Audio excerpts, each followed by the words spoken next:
اعوذ بالله من الشیطان الرجیم. بسم الله الرحمن الرحیم. قرار است که امروز به خیر درس جدید خود آغاز کنیم. شماره 9. کل هدف ما سر تلفظ حرکات است. زبر، زیر، پیش. برش میگن فتحه، کسره، ضمه.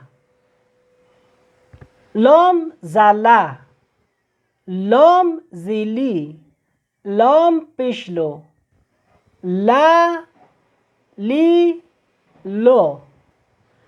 میم زمه، میم زیمی، میم پیشمو، ما می مو. نون زنه، نون زینی، نون پیشنو، نه نی نو. واو زوا، واو زیوی، واو پیشو، و وی و. ه زها، ه زیهی، ه پیشهو، ه هی هو. یا زیا، یا زی، یا پیشیو، یا یی یو.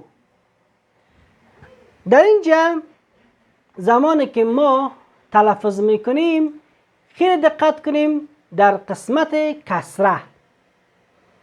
مثلا لام زی لی، لی خوانده نمیشه، لام زی لی. میم زی می، نون زی نی، واو زی وی، ه زی هی، یا زی ای. در اینجا بسیار کوتاه ادا شود. اگر لی شد باز یا حرکت خود میره کشدار میشه.